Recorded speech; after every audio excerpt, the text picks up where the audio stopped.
Welcome to the Turnpike Sports Spotlight. Dave Weishottle with you here. Anyone who works in the gambling world or follows industry news has heard the name U.S. Integrity. As a gaming attorney, I think I'm reading about them every week because for me, they are simply the best company when you're talking about sports betting compliance and fraud prevention. That's why I'm excited to talk to our next guest. Matthew Holt is the founder and CEO of U.S. Integrity, and he's going to tell us all about this incredible company because he's on the line with us right now. Matt, thanks for coming on. Yeah, thanks for having me. Really appreciate it. I couldn't wait to talk to you because, as I said, U.S. Integrity is such an amazing company, and it does such great work in the gaming industry. But in terms of background, what did you do in the gaming industry, and what led you to create U.S. Integrity? So prior to this, I was an executive at a company called Cantor Gaming. You know, we were the largest licensed sportsbook operator in Nevada for a period of time, probably 2010 to approximately 2016. Launched the first regulated mobile sportsbook app in the state of Nevada. And I also was the COO of their sister company, CG Analytics, because in Nevada you have to have get buy odds from a licensed information service provider. Mm-hmm. So at Cantor, we bought one, incorporated it into our business, and then I was running that. And it was interesting in about 2012, because none of the other casinos here had launched mobile sportsbook apps yet. We did like $1.3 billion, I think, in handle in 2012 at a time when the state was only like $2.7 billion. So we were almost 50% of the entire Nevada, and thus at that point, U.S. legal sports betting market. So we started working with a lot of the professional and collegiate sports leagues for some fairly rudimentary game integrity, data sharing, sort of work to make sure that we were, the thought being that, look, if a lot of this illegal activity was happening, with bookies in the illegal market, some of it may funnel up to Vegas. Sure. Because people want that quick cash. So working so closely with the leagues for so many years, in late 2017, I had a pretty good indication that PASPO is going to be repealed in Q2 of 2018. And those first four states that already had regs in place, Pennsylvania, Delaware, Mississippi, and New Jersey, all had mandates that operators contract with a licensed independent integrity monitor, and there really weren't any. So we basically started U.S. Integrity in the spring of 2018 to fill regulatory mandates. And very rapidly, as we started signing operators, the leagues really liked the fact that we were a technology and data-driven firm, that we were truly independent and conflict-free. We weren't making odds. We weren't managing risk. We were truly an impartial, unbiased integrity firm. So in 2018, we participated in an RFP with 13 other companies, all the big names you can imagine, the big data companies, Genius, Radar, et cetera, Stats Perform, to be the official integrity provider for the SEC. We won that contract because we were conflict-free. Mm-hmm. And then really it skyrocketed since. Now, fast forward 5 years later, we have over 160 clients, almost every major professional and collegiate sport league, NFL, NBA, MLB, NHL, UFC, NASCAR, PGA, SEC, Pac-12, Big 12, all the way down the line. And I think 93 of 96 regulated sports books across America were licensed in 37 states, Ontario, Puerto Rico. So we're pretty excited about where we're at. We truly feel like we live in the epicenter of the regulated sports betting industry. Regulators, operators, and leagues, teams, conferences, universities all send us information in. We aggregate information in real time and send out reports in real time to all of those stakeholders. And, we're really excited about how we got here and the clientele list we have, but I think we're even more excited about what we continue to do in the industry moving forward. Yeah, I read about you guys all the time in the news, and it's just incredible what you guys are doing in the industry. But for people who may not be familiar with the ins and outs of the gaming industry around the country who are listening right now, tell us, what is the mission with regard to sports betting and the gambling industries for U.S. Integrity? Sure. At the end of the day, it's to make sure that the events that it's a fair and equitable betting market for all participants involved. And, it's no different than the stock market. If you're going to invest your retirement account or your hard-earned money into the stock market, you want to know that it is a fair and equitable market, that you are putting your money into something that's honest and fair, and that the companies are all trying their best to be successful. And it's the same thing on sports betting. We want people to know that when they place their money down, whether it's very small entertainment-style bets or more sophisticated wagers, that this is a fair and equitable market. And one of the things that always struck me before we started this company was I saw an interview with the president of La Liga. And for anyone who's not familiar with La Liga, the soccer league, it's as big as any professional league we have here. So let's call it the equivalent in the size of the NBA. It's so popular there. And he came out and said, look, conservatively, 8 to 10 matches were fixed a year in his league. And I just thought, there's just no possible way Adam Silver or Roger Goodell are ever coming out and saying, well, conservatively, 8 to 10 of our matches will be fixed this year. And having the American society, not just the betting society, but society as a whole, because sports is so entrenched in our lives, saying, 8 to 10, that's not too bad this year.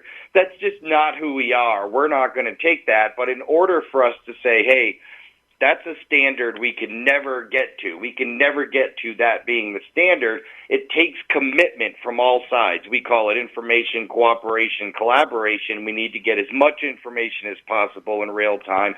We need to get the cooperation of the gaming regulators and the licensed sportsbook operators to deliver us their feedback and observations in real time. And we need the commitment and collaboration from the sports leagues that they are going to do everything they can, investigate, every instance that gets raised to them, and share information when possible to make sure that their commitment to integrity is at the very highest level. And I can honestly say in the last 5 years, I think all three stakeholder groups are as committed as anything I've ever seen from anybody. And thus, that's why I think we've had so much success, and that the industry in the U.S. is skyrocketing the way it is. One of the incredible things that U.S. Integrity does, and its chief purpose, is integrity monitoring. And when I think of that term, and when I think of the enormous amount of sports betting and gaming going on in different jurisdictions in this country, I am amazed at the job U.S. Integrity does. When we say the term integrity monitoring, what tools do you use to carry out, which I would imagine is an incredibly difficult job of integrity monitoring? So at the end of the day, first of all, it's not just match fixing. That makes up a very small portion of the incidents we catch. A lot of people automatically go to match fixing when they hear about integrity monitoring, but it's misuse of insider information. It's illegal betting. It's prohibited bettors, athletes betting on their own events, or people that shouldn't be allowed to wager. So it's a really large piece of investigative work that we do. At the end of the day, we send out 15 to 18 alerts a month on average. About half of those alerts will lead to suspensions related to sports betting activity. And really what we're doing is we're pulling in data in real time. So we have odds feeds coming in real time, and in some states, real betting feeds coming in real time. So the actual bets flowing through the system in real time. We get anonymous reports. We get reports from the operators in real time. And anytime something gets elevated, it goes to one of our analysts. Our analysts investigate it further very quickly to see if it raises to the level of alert. If it does, then we send out an alert in real time to all regulated sportsbook operators across the country, anonymizing where the information came from, showing them what type of suspicious or abnormal activity was identified, to see if they also identified any of that activity. Then we aggregate all the responses we get. Sportsbooks all have 6 hours to respond to these alerts. After that 6 hours is up, we aggregate the responses. Usually it's about 100 of them, put all the information together, see what jurisdictions are affected, put together a really comprehensive and robust report, and then in real time get that report out to the appropriate investigative agencies in those jurisdictions so they could take the immediate action of halting betting, suspending betting, voiding wagers, holding wagers, whatever they need to do so they can start the investigation on their side. Since you founded U.S. Integrity, how much has technology changed with regard to integrity monitoring? I mean, I've interviewed companies that are coming out with new apps and new ways to bet. I mean, I interviewed a company that has an app on your phone that can tell you, that will give you customized bets based on the game you're watching on television. So technology is constantly changing and evolving. I'm just curious, when it comes to U.S. Integrity, how has your technology and your process in fraud detection developed over the years? Look, I think the technology has given us advantages that nobody had years ago. I mean, let's think of like something that got caught in Nevada. So Arizona State back in 1995. Those guys literally fixed 4 games before they got caught, and people were asking questions.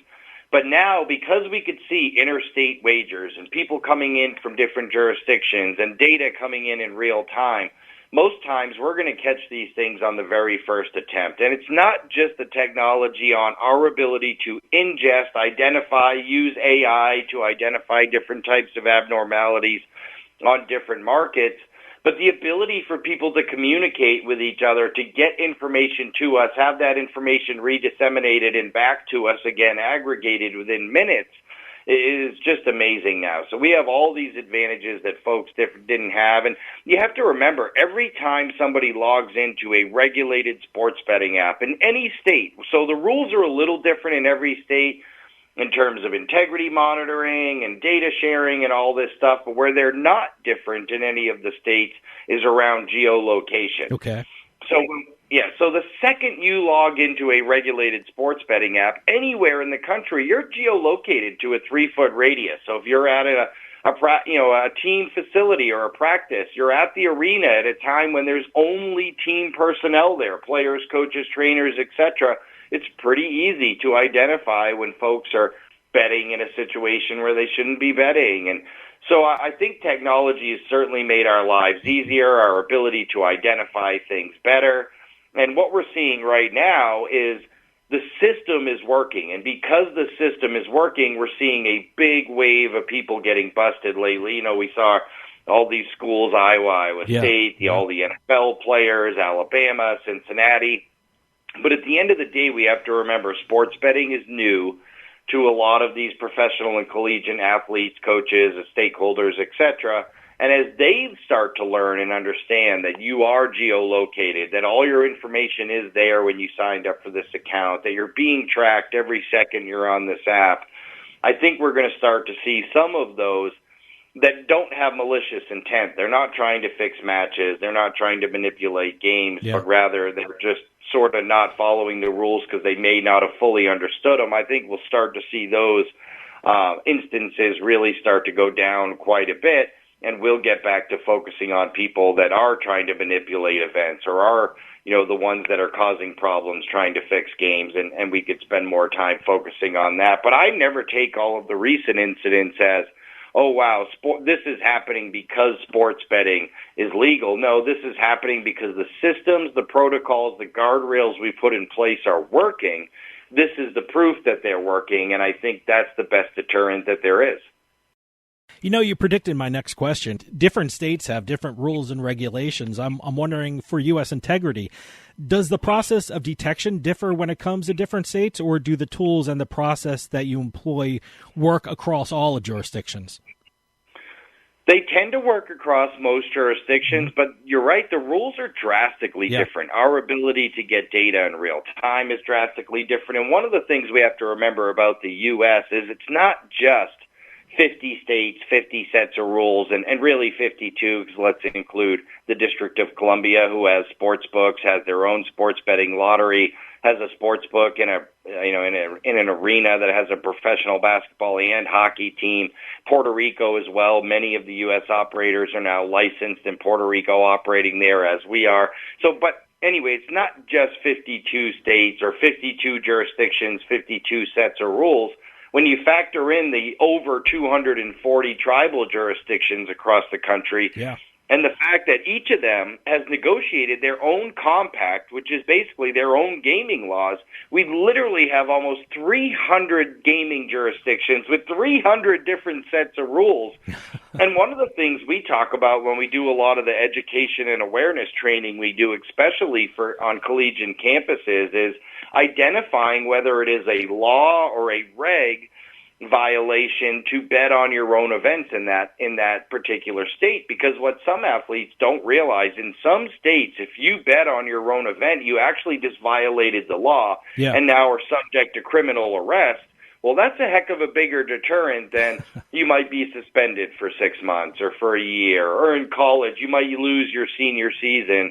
No, you might go to jail. Mm-hmm. So I think it's important to identify in all these different instances what exactly the athletes are violating, and could it also be potentially criminal, or is it just a regulatory violation, or is it just a league policy? So one of the biggest challenges is actually identifying what the rules are in each of these jurisdictions. And again, with almost 300 jurisdictions, that can be a heavy lift sometimes. Now, since I found out you were coming on, I have been dying to ask this question to you. I have a law office in New Jersey, which has sports betting since 2018, but I also have a law office right outside of Boston, Massachusetts, that has just started its sports betting industry in January. I'm curious, are you seeing more issues with newer sports betting jurisdictions, or does the newness of an industry bear no relation to the amount of integrity issues that you're detecting? So I think overall, as new jurisdictions open, we tend to see a little bit less issues at first, because at the end of the day, they're focusing on licensing and launching, and there's not as many people playing yet because you have to get the awareness out. But they've also had the advantages of seeing that, oh my goodness, if we put this data mandate in place, it works. Or if we do this, it works. Or this should be this type of law. So they've been able to see the good and bad of some of these other jurisdictions. Let's take Ohio, for example. Basically it was the diligent work of the great folks at the Ohio Casino Control Commission and the regulated operators in that state that identified the issue with the University of Alabama baseball coach. So they're doing a great job. They were able to look at all the regs in all the other states and say, okay, with 4 years of data and information now, maybe this didn't work as good as New Jersey and PA had hoped, but look, this worked great. They really got it right here. They were able to pick and choose the best parts. So we tend to find, as new states open, the regs tend to be better for integrity purposes. I'm not saying they're better overall. I don't want to get into the debate of whose regs are better, but they're able to take more learnings from 4 years or 5 years of actual launch and wagering and incorporate the best of all of those different sets of regulations. So we tend to find that when the new states launch, their integrity regs are a little bit better. I'm glad you brought the Ohio Sportsbook and the University of Alabama baseball game, and it's certainly a story that a lot of people are familiar with. Another story that made headlines is the suspension of NFL players for violating the league's gambling policy. I mean, and certainly they're still being investigated by a lot of people, but not getting into specifics. When suspicious betting is going on, what is the process that has to take place in order to, number one, detect a suspicious bet, and what happens once a bet is flagged for being suspicious? I'm sure every incident or every occasion is different with different facts and different processes, but is there a certain order that, number one, has to be flagged, and how is that detection first come about? So, number one, the biggest misnomer, I think, in integrity is that there is some magic number on each sport or each betting market. Like, if you bet 10,000 on this market, someone's going to investigate it. And that couldn't be further from the truth. Mm-hmm. And in most instances, if you're able to make big, giant wagers on any sporting event other than like NFL sides and totals, the chances are the sports book that you're betting at knows you. You have to have a history with them to be able to make these big, giant wagers. They just don't let people walk off the street and bet 100,000 on some random market or 200,000. You need to have a history with that organism. So it's rarely actually a bet size. It's usually more abnormal activity for that individual once their sort of patterns have been established. So maybe somebody normally bets $100 a game on average on football games. He bets college and pro. Looks like he likes to bet football a lot. Normal bet size is $100. Suddenly he wants to bet $25,000 on the first set of a tennis match. Well, that's definitely abnormal. We're going to flag it and take a real look there. Or, hey, this individual had an account. The account was dormant for a few months, didn't even have money in it. When it did, it was funded with a few $100s. The guy used to bet $50 on mainstream sports like baseball and basketball. Now he wants to deposit $50,000 and bet it on an esports tournament. Well, we're certainly going to take a look at that because it's not just the size of the bet. It's abnormal for the individual who has a pattern already established that he bets $50 on these other sports. And then we run AI on every market. So in every state, we run AI algorithms that come up and say, okay, here's what the average bet size is on every market. So on a player prop, maybe the average bet size is $78, and the average significant bets are like $2,000. But suddenly what we're seeing is, and the average total bet amount across the country on a particular player prop is like $7,500 total. There's not too much money bet on it. But today there's like $750,000 on it. And now we're looking into it. Why is there so much more money wagered on this prop today than there is normally? And then we look into all the circumstances, what's happening, and then immediately send it out to the operators, because sometimes them taking a few big bets on a particular market, they don't understand that it's abnormal. But if they hear that the other, that 71 other operators or something also took the same bet within the same minute window, then they're like, ooh, something's going on. There's something up out there. And we can all look into it together. We can halt the betting market. So it's an information show and information flow and information sharing in real time. But it's never a number. It's never just, there was $50,000 bet on this game. Let's look into it. It's almost always an abnormal, some type of abnormality identified that has to do with the pattern of the individuals. Now, I know U.S. Integrity is doing incredible things at the collegiate level, and I know you just announced a deal with the Big West Conference, and I know you have partnerships with Pac-12, the SEC, West Coast Conference, Big Sky Conference. What is U.S. Integrity's role with your partnerships with these conferences? Number one, it's more education heavy. Mm-hmm. So we have to remember that all the professional sports leagues get significant sponsorship dollars from all of their regulated operators. So they're able to take those sponsorship dollars and invest them into big-time education programs, awareness programs. The collegiate level, they don't have those sponsorships. And if we remember, the AGA actually came out and had some guidelines put in place that said they didn't believe the operators should be doing sponsorship deals with the universities. Mm-hmm.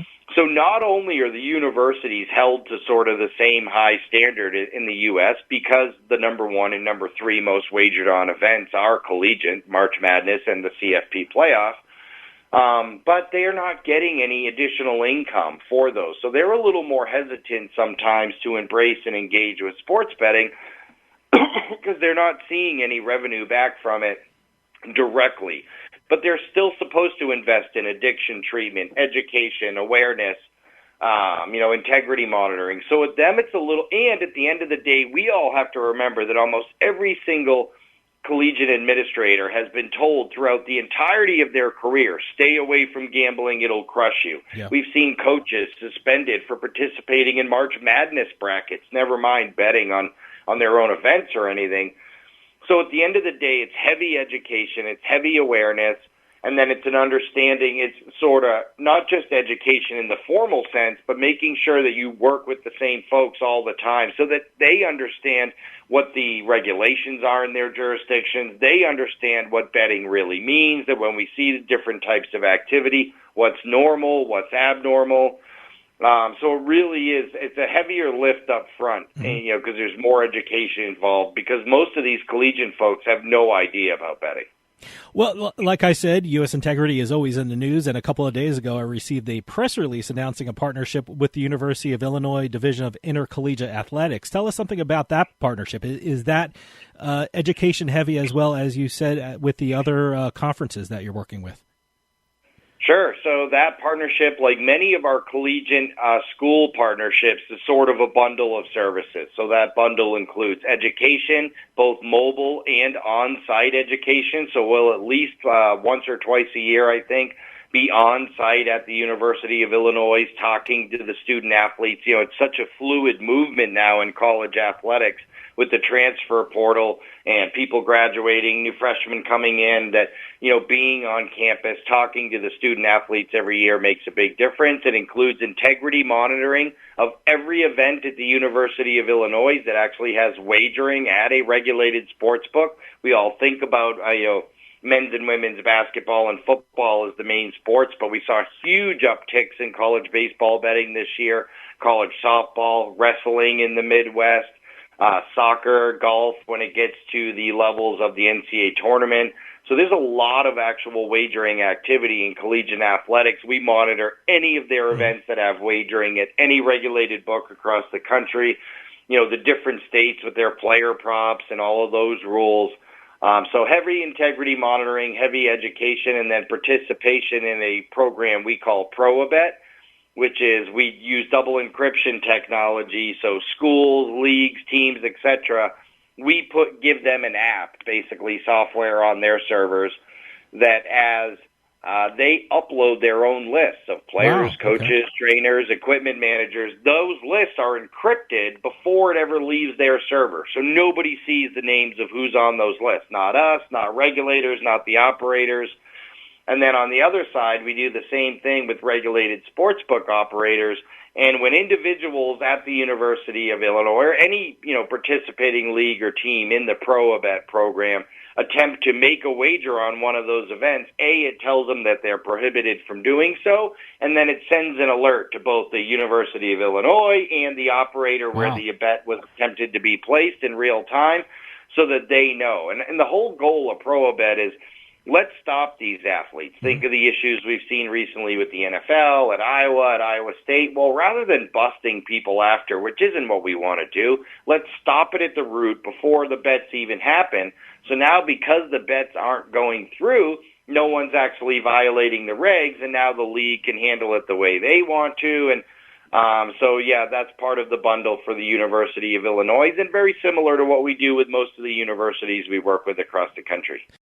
Talk to me about what U.S. Integrity is doing at the professional level, and when it comes to fraud detection or integrity monitoring. Is there a different process when it comes to professional sports as opposed to collegiate sports, or are the tools utilized at both levels pretty much the same?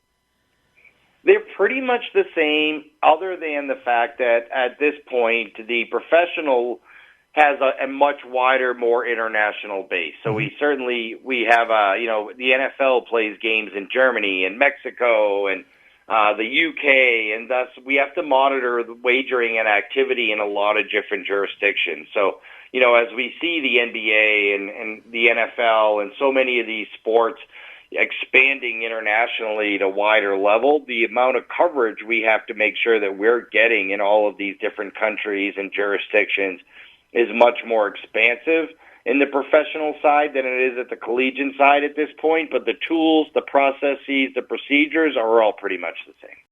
Again, it seems like I'm reading about deals you're making every week. I know U.S. Integrity announced a partnership with Legacy Fighting Alliance, which is a mixed martial arts organization. And anyone who follows sports betting knows that MMA has become a huge sport to bet on. Tell us about that deal and what U.S. Integrity is doing in the world of MMA, because like I said, it has become a huge business. Yeah, I think LFA was sort of the last holdout. We had contracts with UFC and Bellator and the PFL, and thus the LFA is one of the biggest feeder leagues to the UFC, understood the importance and the need for to have an independent integrity monitor. So now signing them, I think we work with every really significant MMA organization around the world, and MMA really does have a disadvantage, and we saw it in the UFC last November. They had a really big issue, and that issue was so big it actually led to, the UFC being banned in Ontario and Canada for a little while to be bet on, and obviously they had several athletes that are still under suspension from the Nevada State Athletic Commission. That issue is still under FBI investigation, so I can't really comment on any detail on it. But the disadvantage they always had with things like insider information or education was that at the end of the day, if you're a professional league, no matter what, you can grab the trainers, the equipment managers, anyone who works for the team essentially also works for the league. And thus, if there's education materials you need them to get and watch and understand, you can get it to them, they can sign off on any training they have to go to, all of that. Where at the UFC level, the fighter himself is an independent contractor under contract with the UFC. But the fighter also needs trainers and cornermen and all these people affiliated directly with him who are not employees of the actual organization. So at the end of the day, when they send out all their education materials and gaming policies and anti-gambling language, while the fighters get it, the trainers don't, and they're not subject to the same type of situation as a trainer would be on an MLB team or an NBA team. And thus, there really is this sort of extra hill to climb in terms of education, in terms of awareness, in terms of enforcement capabilities. And I give a lot of credit to the PFL, to the UFC, to these major MMA organizations. They go above and beyond to make sure that they're doing as much as they can, even though because of the situation, because of the fact that these people that are part of the fighting, the trainer, your cornerman, your cutman, they're part of it. They know, they have inside information. They're in the locker room with you. If your arm's hurt, if you hurt something during training, they know everything, yet they're not subject to the same scrutiny as they would be as a trainer in any other professional or collegiate sports league. So the MMA organizations have a higher hill to climb, and to their credit, they've met and exceeded all expectations, I think, over the last year. One of the amazing things about the spread of sports betting is the exposure of new sports to the public. I mean, recently, U.S. Integrity announced a partnership with the World Long Drive. I have some kind of idea what that is, but I've never seen it before in my life. And I know the president of GF Sports and Entertainment, who owns World Long Drive, said that the partnership with U.S. Integrity will allow their fans to eventually bet on the sport. Is that the first step of any relatively new sport to a lot of people, is the reassurance and the knowledge that the sport is free from any fraudulent activity? I mean, for me, a partnership with U.S. Integrity is almost like the stamp of approval. But is that important for a new sport, especially new to the public, that they have this assurance that everything is free from fraudulent activity? I think it really is. And we call that sector of our business emerging leagues. And in our world, what emerging leagues simply means is it's a league that hasn't had legal sports betting on it before, that would like to use it as a way to engage with their fans. So what we always do with those emerging leagues when we sign up with them is start with developing the right policies, procedures, anti-gambling language, governance structure that we know the state regulators are going to want to see, so that as they apply for wagering approvals in those states, because each state has a catalog of what is approved to wager on. And if you want to be added to that catalog, you have to show that you have the right governance, oversight, anti-gambling language, policies and procedures in place. So we always start by working with those leagues to develop those things. Then we'll introduce them to the right data companies to make sure, again, if you're going to have sports betting, there has to be a way for the sportsbook operators to watch the event live, get live scores, get official scores that they can use for grading of the events, for resulting and grading for wagers, and then connecting them with sportsbooks to make sure the sportsbooks are interested in offering it, then going to the states, handing in this big package that says, okay, they have the right anti-gambling language, governance, policies, procedures, they have sportsbooks interested in offering it, they have the right data, here's where you can watch the events, all of this stuff, there's a lot of hoops. And then they're allowed to start having wagers accepted on their events. And we have to remember that none of these leagues, directly participate in gaming revenue. They might get sponsorship dollars, but it's not actual revenue based on the number of bets. But what we have found is, look, sports and sports betting collided in 2018. Those two worlds will never be pulled apart. I think a lot of these emerging leagues know because there's so many studies out there now that show people are 18 to 20 times more likely to watch an event they have a bet on than one they don't. So if they can get people placing wagers on their event, they think people will watch more of their events, attend more of their events, and thus are more likely to buy merchandise, be engaged, become a fan, etc. So emerging leagues has become a big part of our business, and it's good to see that these leagues are trying to do it the right way, responsibly, and we continue to support any of these emerging leagues that have taken the initiative to try to engage with regulated sports betting in the most responsible manner. Well, I'm certainly going to try to use the term emerging leagues a lot more so I can fit in with you guys. But one of the things that a lot of people are talking about, we have a lot of people in the sports betting industry on this show, a lot of politicians on this show, and everyone is talking about maybe esports being the next big betting activity. And recently, U.S. Integrity did a deal with a company called Grid. And I know a lot of states now are trying to formulate rules and regulation when it comes to betting on esports. And I'm curious, where do you see the future of esports as a betting activity? So interestingly enough, esports has been legal to wager on in Nevada even prior to the repeal of PASPA. And to be honest, across the world, if we say, percentage of events that have integrity issues, esports is either number one or number two, right there with tennis. Historically, there's been so many issues with it so far. What we got, the partnership with Grid was to try to develop two things so that esports can grow into the betting community that we all think it should be. The participation numbers in esports dwarf anything we see in traditional sports. It's incredible. It's unbelievable, the participation numbers, but the integrity just hasn't been there, and part of it has been the data and the monitoring. So we're trying to work with Grid, who intends to work directly with the actual game publishers, the Riot, the Activision, Blizzards, these companies, so that we can get better real-time data, better information in real time, better understanding of the betting markets, better monitoring. Hopefully with better monitoring and all of that, the participants will understand that if they try to attempt to do these things, they're going to likely be caught, and thus it'll be a good deterrent. Because if esports ever reaches the engagement and betting numbers, if they even slightly mirror the participation numbers, we're talking something that's like NFL-size wagering. So with the spread of sports betting and of iGaming in this country, where do you think the future of integrity monitoring will be headed? Well, I don't think that we're that much different than the SEC or FINRA in the financial services market. I think at the end of the day, it's going to be more data, more technology, because that's what we've seen on the financial service side. And at the end of the day, sports betting is not that much different from financial services. We even use the same terminology in the sportsbook employees, risk managers, traders, punters. So at the end of the day, we're even calling them the exact same things.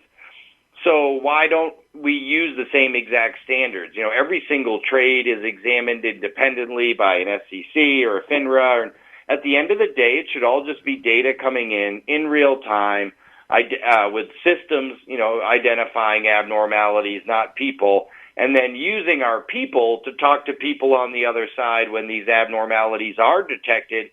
So in real time, we can get a feel of how abnormal or suspicious people think it is, and then get alerts out to the industry in real time. I think we're going to continue to evolve, continue to improve the technology, and probably start to more and more mirror what we see on the financial services side. Matt, we're running out of time, but can you give out a website so people can check out U.S. Integrity and see all the great things you guys are doing in the sports betting and gambling industry? Sure. So it's usintegrity.com. And, look, if anyone ever wants to reach out, we're happy to walk people through what we do, how we do it. We're a B2B company, so we don't necessarily have, services direct to consumer, but again, really excited about where we are in the ecosystem. And I think the more the general public is educated on integrity, the better for everybody. So if anyone ever wants to learn more, we're happy to talk to them. Matthew Holt, CEO and founder of U.S. Integrity, thank you so much for coming on and telling us all about the amazing things you're doing in the gaming industry. Like I've been saying, U.S. Integrity is a company I am continually hearing about and how they're doing amazing things for the sports betting and gaming communities in this country. Please come back and keep us updated about what's going on with U.S. Integrity. Thanks so much for your time. Yeah, thanks for having me. Have a great day. Take care. And that'll do it for us this week. We'll see you next time on the Turnpike.